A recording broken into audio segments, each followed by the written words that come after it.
C'était une journée ordinaire au tribunal de Savannah, où l'air était chargé de l'odeur familière du bois poli des bancs et du cuir usé des dossiers.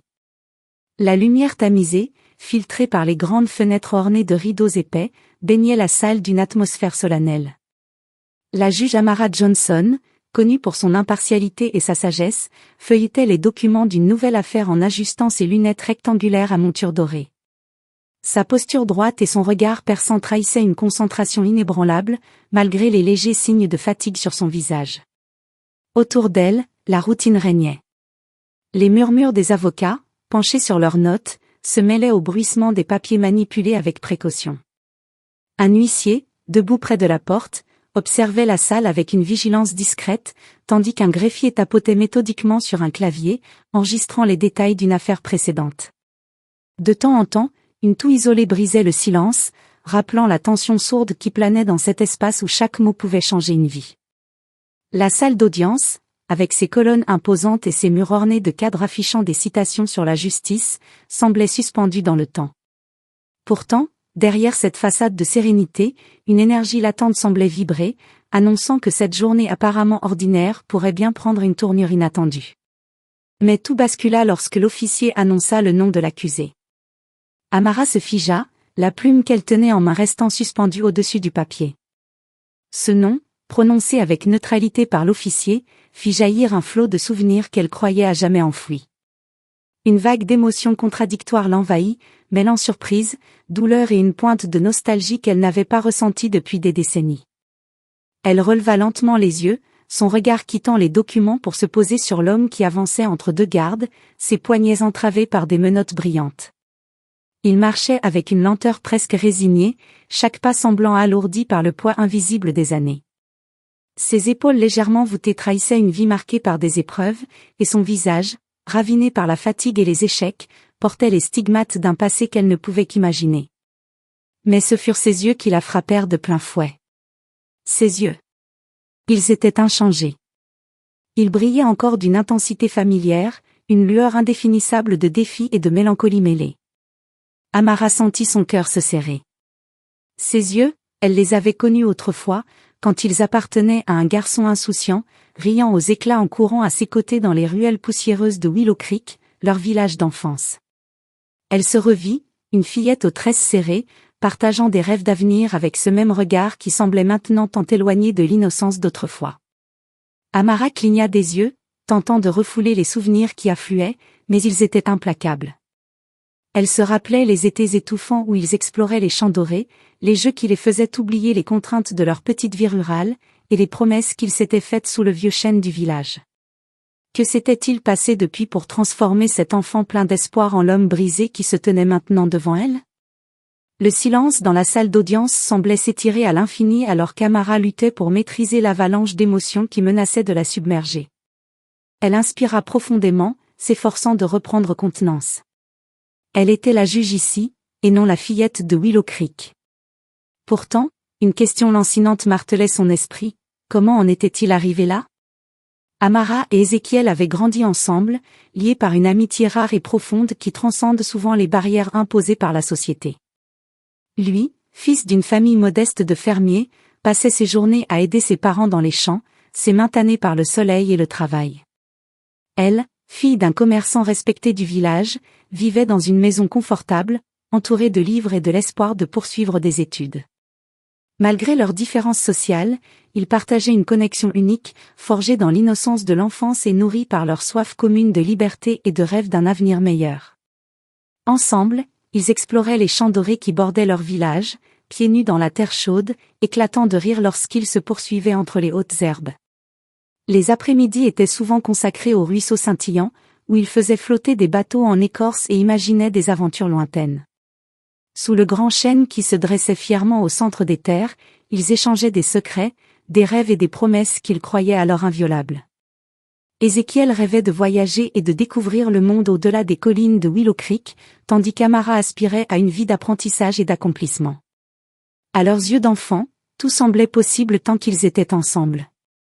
Mais leur complicité fut brutalement interrompue par les préjugés et les attentes sociales de l'époque. Lorsque leur amitié commença à attirer des regards désapprobateurs dans le village, le père d'Amara intervint fermement. Homme fier et soucieux de préserver l'honneur de sa famille, il jugea leur relation inappropriée et menaça Ézéchiel de graves conséquences s'il continuait à voir sa fille. Amara se souvint encore du jour où son père avait prononcé ces mots durs, qui avaient résonné comme un coup de tonnerre dans son cœur d'enfant. Ézéchiel, bien qu'affecté, obéit, comprenant que sa simple existence dans la vie d'Amara était devenue une source de conflit. Leur dernière rencontre eut lieu sous le grand chêne, où il lui avait promis de ne jamais l'oublier, bien que ses mots soient lourds de tristesse. Amara l'avait regardé s'éloigner, incapable de le retenir, les larmes brouillant sa vision. Ce fut la fin de leur amitié, mais pas des souvenirs. Chaque instant passé ensemble restait gravé dans la mémoire d'Amara, comme des fragments d'un passé révolu mais précieux. Les années passèrent, les distances et les choix de vie les éloignèrent davantage, mais elle se surprenait parfois à penser à lui, à se demander ce qu'il était devenu, à regretter ce qu'ils avaient perdu à cause des barrières imposées par les adultes. Dans le présent, Amara s'efforçait de contenir le tumulte d'émotions qui menaçait de trahir son rôle de juge impartial. Face à elle, Ézéchiel, cet homme qui avait autrefois été son ami d'enfance inséparable, se tenait droit mais visiblement épuisé.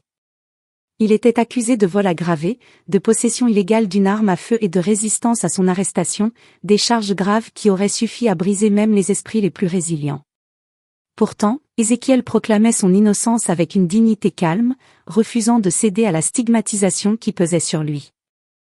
L'avocate de la défense, Naomi Ellis, une femme d'une quarantaine d'années au regard perçant et à la voix assurée, entama son plaidoyer avec une ferveur qui commandait l'attention de toute la salle.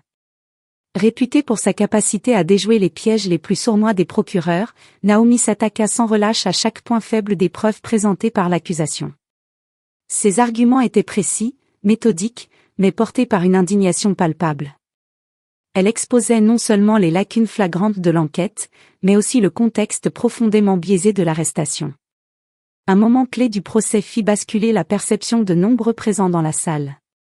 Un témoin oculaire, un voisin d'Ézéchiel, raconta avec clarté les événements du jour en question.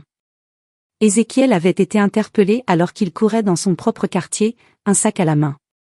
Ce sac, saisi par les policiers et présenté comme une preuve incriminante, ne contenait rien de plus que du pain et du lait, achetés quelques minutes plus tôt à l'épicerie du coin pour nourrir ses enfants.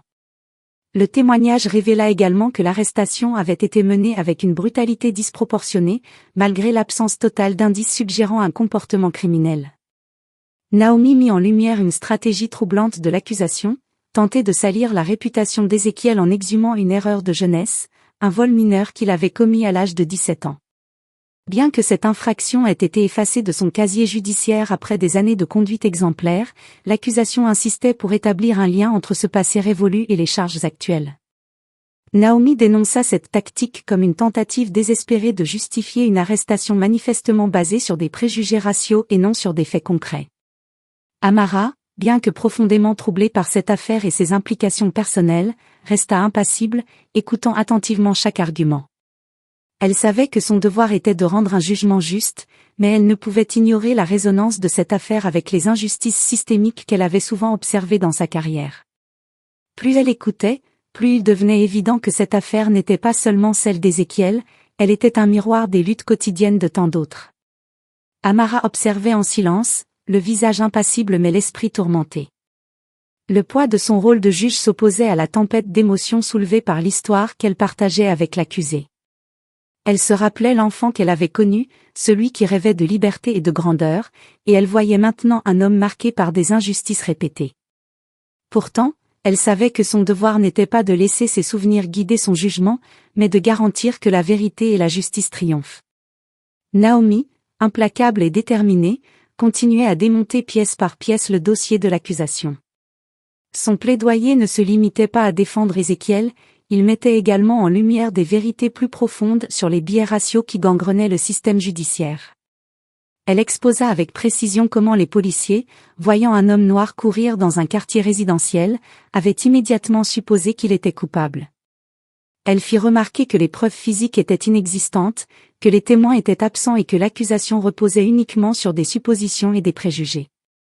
Chaque mot de Naomi frappait comme un marteau, résonnant dans le silence attentif de la salle d'audience. Les jurés semblaient de plus en plus troublés. Les murmures dans le public trahissaient un changement subtil mais perceptible, une prise de conscience collective que cette affaire dépassait le simple cadre de l'accusation portée contre Ézéchiel. Elle était devenue un symbole des injustices quotidiennes subies par tant d'autres, et Naomi utilisait chaque argument pour faire éclater cette vérité au grand jour. Lorsque le moment des délibérations arriva, Amara observa le jury quitter la salle avec des expressions graves. Elle sentit une tension peser sur la pièce, comme si tous retenaient leur souffle. Pendant ce temps, Ézéchiel restait immobile, les yeux baissés, ses mains nerveusement jointes. Il semblait préparé à toute issue, conscient que la justice, pour lui et tant d'autres, n'était jamais une certitude. Après ce qui sembla une éternité, le jury revint. Le chef du jury se leva, tenant dans ses mains le verdict. Amara, d'un geste professionnel, demanda le silence, bien que la salle n'ait jamais été aussi calme. Elle croisa brièvement le regard d'Ézéchiel avant de lire les mots qui allaient changer sa vie. Après examen des faits et délibération, le jury conclut à l'insuffisance des preuves.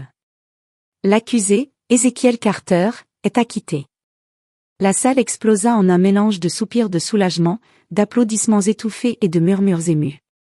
Ézéchiel releva lentement la tête, son regard incrédule se posant sur Naomi, qui lui adressa un sourire rassurant. Ses mains tremblaient légèrement alors qu'il semblait prendre conscience de ce que ces mots signifiaient réellement, sa liberté, son innocence restaurée, même si les cicatrices de cette épreuve resteraient. Amara, bien que demeurant stoïque, sentit un poids immense se libérer de ses épaules. Elle annonça la fin de l'audience d'une voix ferme mais légèrement tremblante. Tandis qu'Ézéchiel était libéré de ses menottes, leurs regards se croisèrent à nouveau. Ce fut bref, mais suffisant pour qu'il lui adresse un hochement de tête presque imperceptible, un mélange de gratitude et de reconnaissance mutuelle pour un passé qu'il n'avait jamais oublié. Dans les couloirs calmes du tribunal, où les pas résonnaient doucement sur le sol carrelé, Amara aperçut Ézéchiel, adossé à un mur, les bras croisés, l'air perdu dans ses pensées. La lumière de l'après-midi filtrait à travers les hautes fenêtres, baignant la scène d'une clarté douce et apaisante. Pendant un moment, elle hésita, incertaine de ce qu'elle pouvait ou devait dire. Mais quelque chose dans son regard, une douleur muette mêlée à une résilience intacte, l'attira vers lui. S'approchant lentement, elle murmura d'une voix empreinte de regret. « Ézéchiel, je suis désolée. » Pour tout. Il leva les yeux vers elle, ses traits marqués par l'épreuve, mais un sourire triste illumina son visage. Ses yeux, qui avaient autrefois exprimé tant de rêves d'enfant, semblaient maintenant plus vieux, plus sages, mais toujours empreints d'une lueur indélébile d'espoir. « Mara. On ne peut pas changer le passé, répondit-il doucement. Mais aujourd'hui, tu as fait ce qui était juste. Et ça compte plus que tout. Merci. » Elle sentit sa gorge se nouer tandis qu'il prononçait ces mots. Il avait utilisé ce surnom qu'il était le seul à lui donner, une relique de leur jeunesse insouciante. Avant qu'elle ne puisse réfléchir davantage, il ouvrit les bras, et elle s'y blottit sans hésiter. Leur étreinte était à la fois brève et pleine de sens, un pont fragile tendu entre leur passé brisé et ce moment de compréhension mutuelle. Quand ils se détachèrent, Amara le fixa, mémorisant ce visage devenu si familier et pourtant empreint de tant d'histoires qu'elle n'avait pas partagées. « Prends soin de toi, Ézéchiel, » murmura-t-elle finalement, sa voix un peu tremblante. Il hocha la tête, un sourire sincère sur les lèvres. « Toi aussi, Amara. Continue de te battre pour ce qui est juste. C'est ce que tu fais de mieux. » Il tourna les talons et s'éloigna, sa silhouette se fondant peu à peu dans la lumière de l'après-midi. Amara le regarda partir, le cœur lourd mais étrangement apaisé. Ce moment, aussi simple qu'il paraisse, avait dissipé une partie des ombres qui pesaient sur leur histoire commune. Ce jour-là, le tribunal avait été bien plus qu'un lieu de jugement.